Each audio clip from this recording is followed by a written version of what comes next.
우리가 이렇게 한 해를 보내면서 정말 빨리 지나간다고 하지만 힘들고 어려운 일이 얼마나 많아요. 순간순간. 여러분들 올 한 해 보내면서 경제적으로 힘드신 분도 계셨고, 또 건강에 어려움을 겪으신 분도 계셨고, 자녀 문제로 마음 졸인 분도 계실 것입니다. 힘들고 어려울 때 내 입에서 어떤 고백이 나오고, 힘들고 어려울 때 내가 어떤 행동을 취하느냐, 그게 나의 믿음인 겁니다. 물론 기쁘고 감사할 때도 찬양하고 예배 못하는 사람도 있어요. 그러나 힘들고 어려울 때 내가 세상 바라보고 낙심하고 환경에 매여서 좌절하고 신세한탄하는 사람인가, 아니면 나는 오늘 본문의 다윗처럼 힘들고 어려울 때 더 주님께 바짝 붙어서 전능하신 하나님, 변치 않는 하나님을 의지하면서 내가 기도로 나아갈 것인가. 이게 여러분의 신앙 지수를 결정하는 거예요. 저는 성도들을 이렇게 볼 때, 성도들의 좋은 일, 기뻐하는 일, 이럴 때도 제가 이렇게 면밀히 보지만, 힘든 일을 당할 때 아무개 집사님이 이것을 어떻게 통과하는가, 고난과 역경 속에서 권사님들이 어떤 태도와 어떤 표정과 어떤 말을 하면서 이겨내는가, 그걸 보면서 이분은 신앙이 굉장히 좋으신 분이구나, 또 연약한 분이시구나, 이렇게 느끼는 거지요. 오늘 본문은 시편 3편은 BC 979년경에 있었던 다윗 왕 시절에 압살롬이라고 하는 사람이 반역을 일으킵니다. 근데 이 압살롬이 누구냐 하면 다윗의 셋째 아들. 여러분 생각해 보세요. 아들이 아버지를 죽이려고 반역을 일으키고, 또 그 반역 세력들을 만들어서 아버지를 쫓아올 때 도망가면서 피신하면서 느끼는 아버지의 마음은 어떨까요? 인생에서 정말 가장 비참한, 생각하기도 싫은 순간 아니겠어요? 그 순간에 다윗은 원망하거나 불평하거나 사람 미워하거나 하나님 또 신세한탄 이런 거 하지 않고, 다윗은 우리를 깜짝 놀랄 만한 신앙 고백을 오늘 본문에서 보여주고 있어요. 사무엘서 기자를 보면요, 다윗이 압살롬이 반역을 일으켜서 추격할 때 다윗은 이 머리를 이렇게 얼굴을 가리고, 그리고 맨발로 울면서 피신했다고 나와 있어요. 사무엘하 15장 30절, 다윗이 감람산 길로 올라갈 때에 그의 머리를 그가 가리고 맨발로 울며 가고, 그와 함께 가는 모든 백성들도 각각 자기의 머리를 가리고 울며 올라가니라. 여러분 인생 살면서 이런 경험 해보신 적 있어요? 누가 내 얼굴 보지 않았으면 좋겠어, 내가 사실 이런 사람이 아닌데, 가장 밑바닥에서 자녀 때문에 가슴앓이 하든 아니면 경제적으로 어렵든 모든 것들이 인생의 밑바닥을 걸으면서 사람들이 나를 보지 않았으면 좋겠다, 얼굴을 가리고 울면서 피신하는 다윗의 모습을 보시기 바랍니다. 누가 나를 죽이려고 저기 반역을 일으켜도 두려운 일 아닙니까? 근데 그 반역을 일으킨 사람이 내 아들이다.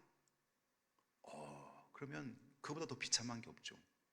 여러분 자녀들이 힘들어하는 거 누구한테 얘기도 못 하잖아요. 우리는 어쩌다 목사님께 기도 부탁만 하고 기도할 뿐이지, 자녀들의 문제는 좋은 점은 막 알리지만 자녀들이 힘들어하는 거는 보호하는 게 부모의 본능 아닙니까?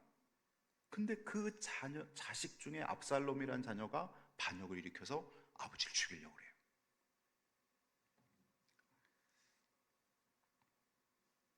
그런데 다윗은 오늘 본문에 보니까 정말 놀라운 고백을 하고 있습니다. 이런 상황 속에서 본문 3절을 보겠습니다.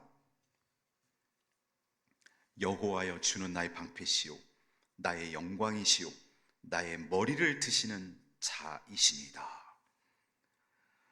여러분 힘들 때 이런 고백 하실 수 있겠어요?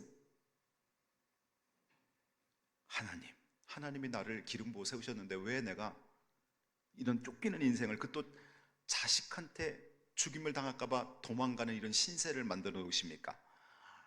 그러면서 원망하고 불평하고 막 그럴 수 있잖아요. 다윗은 이런 상황 속에서 여호와여 주는 나의 방패시오. 방패라는 거는 많은 불화살이 막 날라와도 튼튼한 방패 하나로 딱 막고 있으면 안전한 거죠. 하나님이 자기 방패라는 거예요. 하나님이 자기의 영광이라는 거예요. 그러면서 나의 머리를 드시는 자이시니다. 이게 어떤 표현일까요? 사실 다윗은 그냥 아주 평범한 양치는 목동이었어요. 그런데 하나님께서 그 다윗의 순수하고 하나님을 철저하게 의지하는 믿음을 보시고 다윗을 기름 부어 왕을 세우셨습니다. 하나님께서 왕을 세웠으니까 목동에 얼굴을 들게 하셔서 왕이 되게 하신 하나님이 지금 여차저차해서 자식에게 쫓기는 이런 상황 속에 있지만 하나님이 다시 내 머리를 들어 왕의 리더십을 발휘하게 하실 것이라는 고백인 거예요. 나의 머리를 드시는 자이시니다. 여러분 힘들고 어려워서 고개 숙인 분 계시죠? 올 2024년을 보내면서 나는 고개 숙이고 있었어. 나는 집에 들어와서도 가족들한테 별로 할 말도 없고 그냥 고개 숙이고 있었어.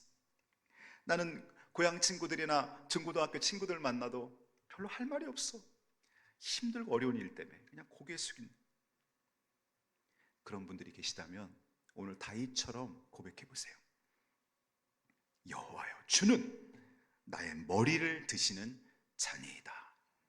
하나님이 머리를 들어주시면요, 내가 정말 내 재능과 하나님 주신 은사를 갖고 마음껏 리더십을 행하는 그 위치에 서게 해주시는 거죠.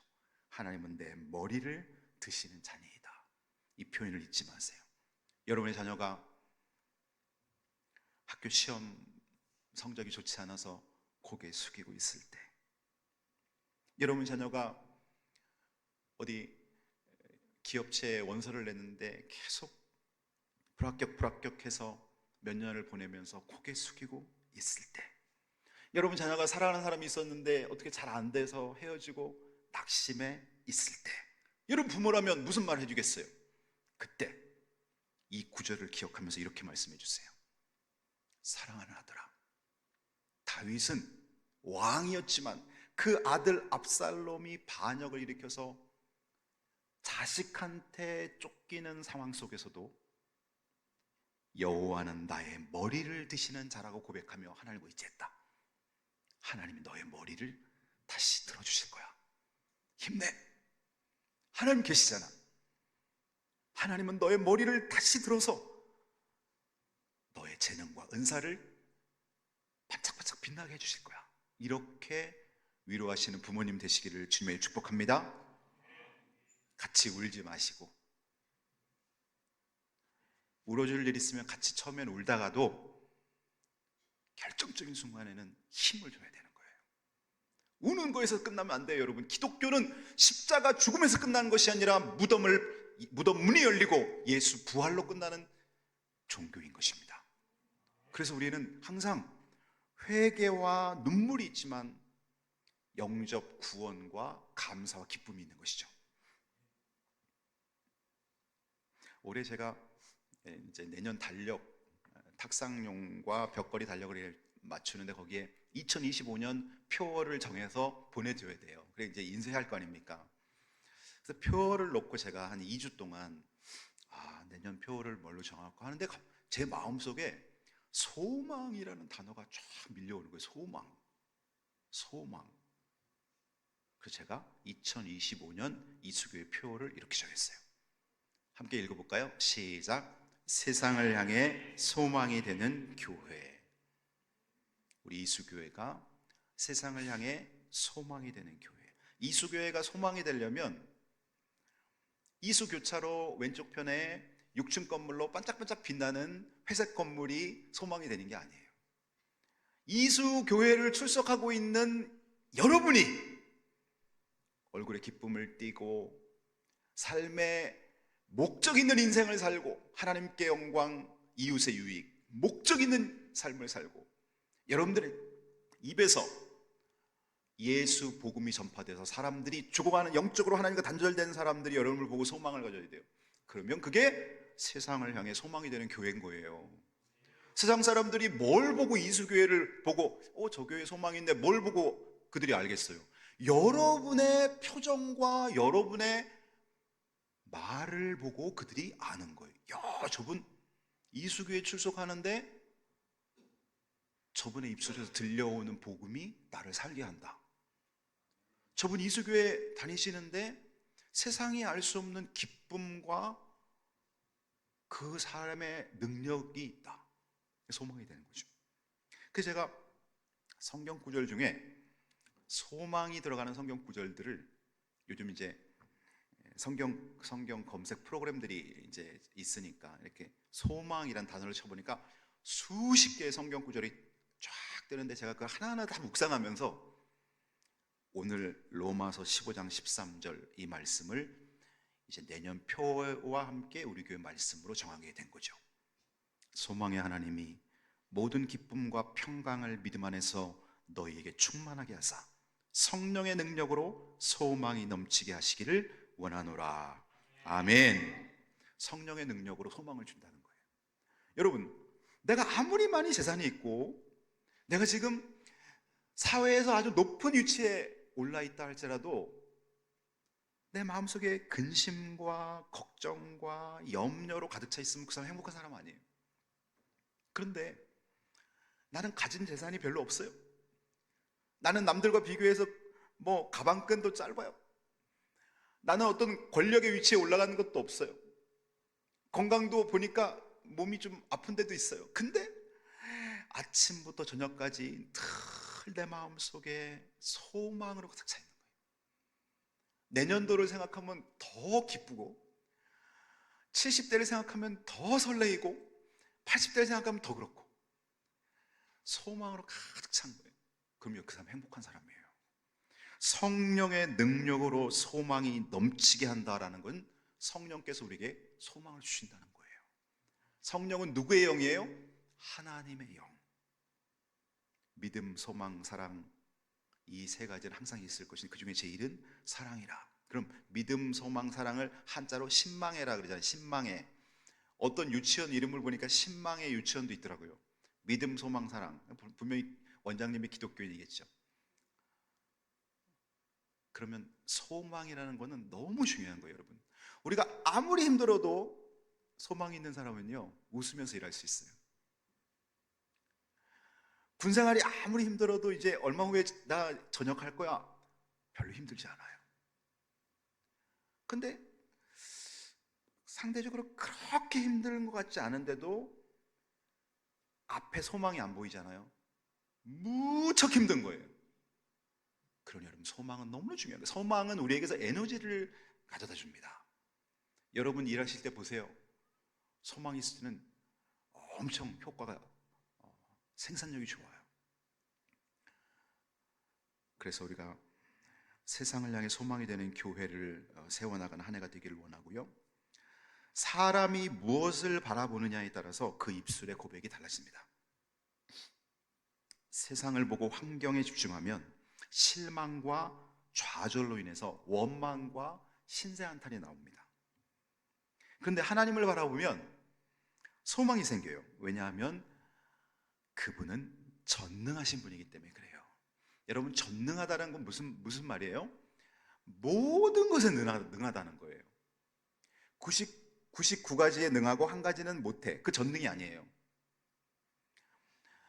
1억 가지인데 1억 가지 중에 딱 하나만 약간 못해. 그 전능 아니에요. 전능은 모든 것에 완벽한 능력을 갖고 있는 거예요. 그때 전능이라고 말하는 거예요. 그분이 바로 하나님이시라는 거예요. 전능하신 분. 빌립보서 4장 13절 바울은 이 하나님을 빌립보 교인들에게 이렇게 소개합니다. 내게 능력 주신 자 안에서 내가 모든 것을 할 수 있느니라. 빌립보 교인들이 자기 복음 선교를 위해서 헌금해서 에바브로디도라는 사람을 통해서 헌금을 보내올 때 바울은 너무너무 감사하면서 그들에게 감사 인사도 하면서 동시에 나는 사실 가난에도 처해보고 배고픔에도 처해보고 모든 환경에서 나는 다 버틸 수 있다. 왜? 내게 능력 주시는 자 안에서 내가 모든 것을 할 수 있고 그 능력 주시는 자가 나를 채워주시기 때문에. 그러면서 이 유명한 빌립보 4장 13절을 우리가 읽게 되는 것이죠. I can do everything through him. 나는 그를 통해서 모든 것을 할 수 있다. 그가 누구냐? Who gives me strength. 그는 나에게 힘 주시는 분. 나에게 힘 주시는 그분 때문에 나는 모든 것을 할 수 있다. 그렇다면 그분과 나와 관계만 좋으면 되는 거예요. 그렇잖아요. 하나님이 내 능력자고 하나님이 나에게 공급자라면 내가 불순종하고 하나님이 원치 않는 걸 할 때는 하나님이 그 공급을 끊으시겠죠. 그러면 내가 하나님의 뜻대로 행하고 하나님이 기뻐하시는 것을 행하고 있다면 뭐가 걱정이에요? 하나님이 채우시고 먹이시고 능력을 주시는데 말이죠. 그래서 우리가 이 말씀을 믿고 기도해야죠. 이런 전능하신 하나님을 환경에 상관없이 믿었던 다윗은 이제 하나님을 마치 깨우듯이 기도를 합니다. 본문 7절을 보세요. 여호와여 일어나소서. 자기 아들이 자기를 죽이려고 반란군들이 쫓아올 때 다윗은 울며 맨발로 도망가면서 여호와여 일어나소서. 여러분, 하나님은 주무시고 계세요? 깨어 계세요? 대답해 보세요. 하나님은 주무시고 계세요? 깨어 계세요? 깨어 계시는데 마치 하나님을 다시 깨우듯이 일어나소서라고 표현한 건 뭐예요? 절박하다는 거죠.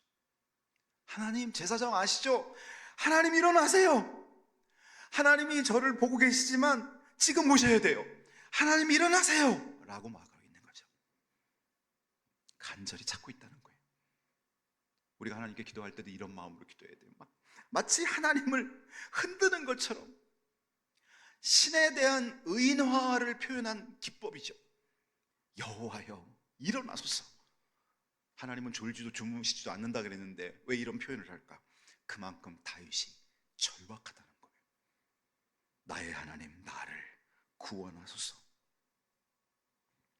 그 시선이 세상을 향한 자는 기도할 수 없습니다.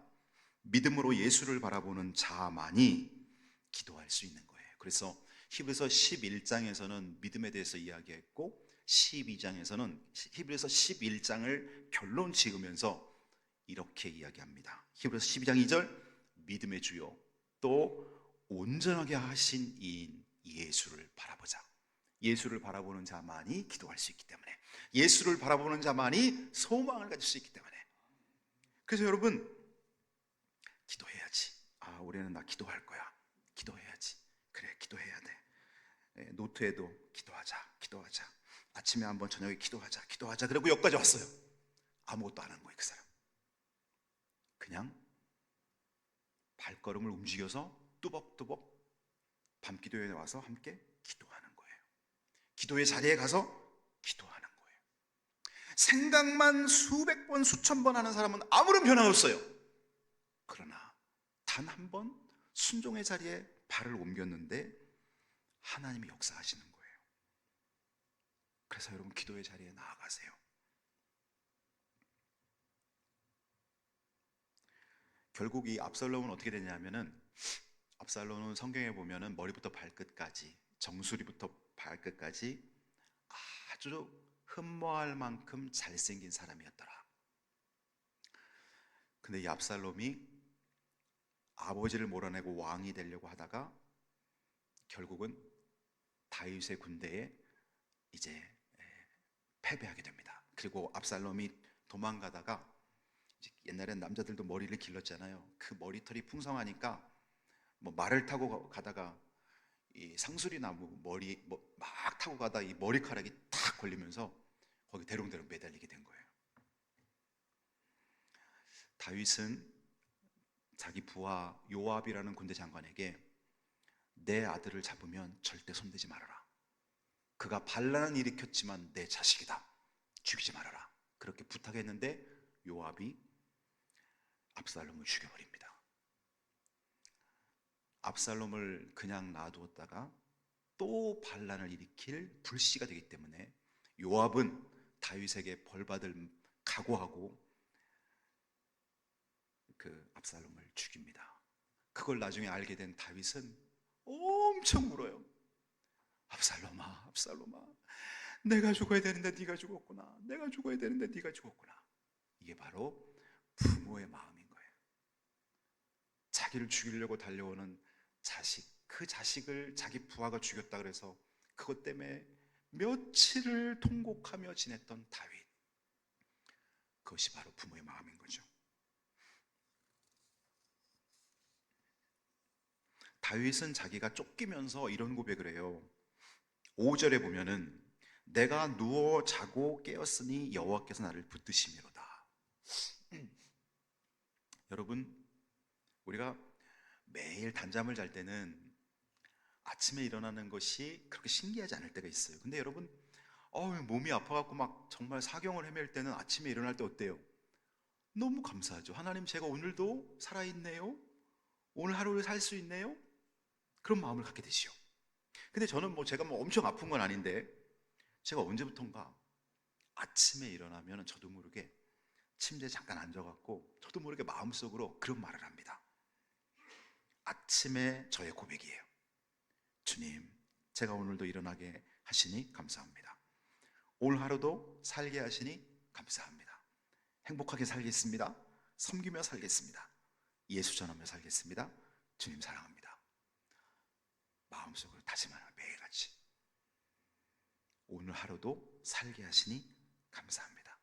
제가 막 나이가 90이 넘고 그래서 고백하는 게 아니라 제가 지금 50대 중반인데 그냥 아침 하루가 그냥 덤으로 사는 것 같아요. 그냥 감사한 거예요. 행복하게 살겠습니다. 주님, 섬기며 살겠습니다. 예수 전하며 살겠습니다. 주님 사랑합니다.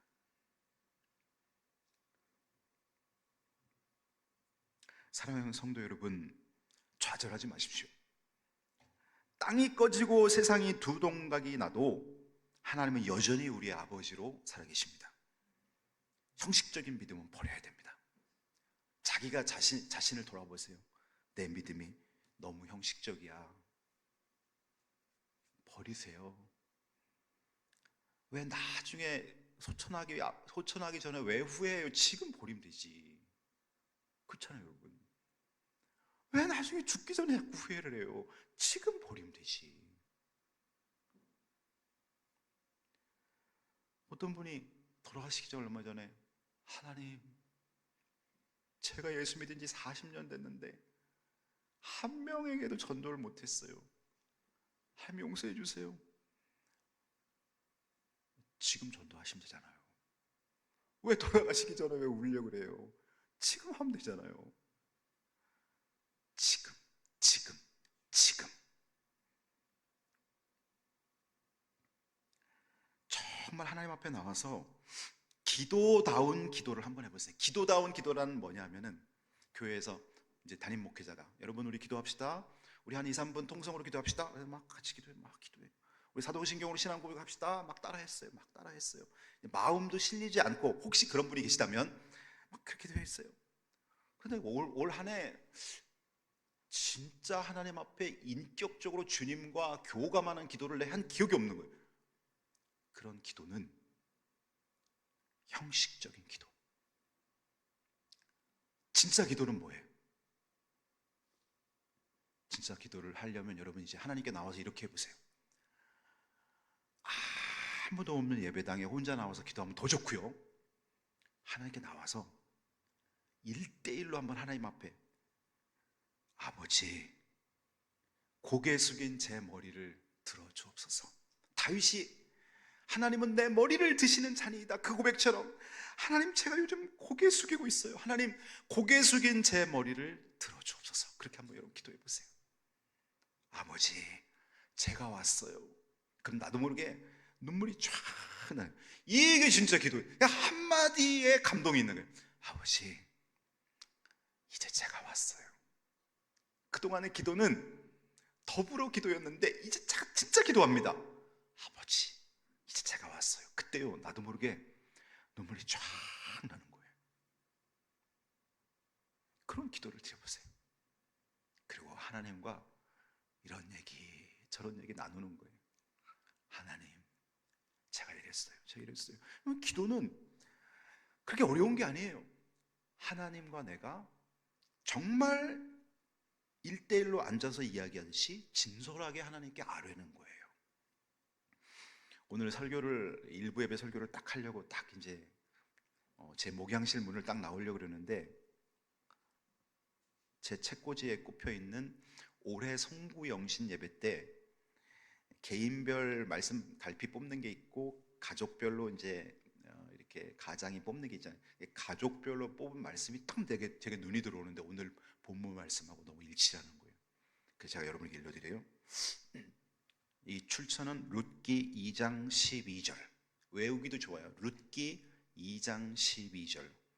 여호와께서 내가 행한 일에 보답하시기를 원하며 이스라엘의 하나님 여호와께서 그의 날개 아래에 보호를 받으러 온 내게 온전한 상 주시기를 원하노라.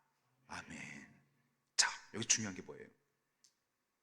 그의 날개 아래에 보호를 받으러 온 너에게 온전한 상 주시기를 원하노라.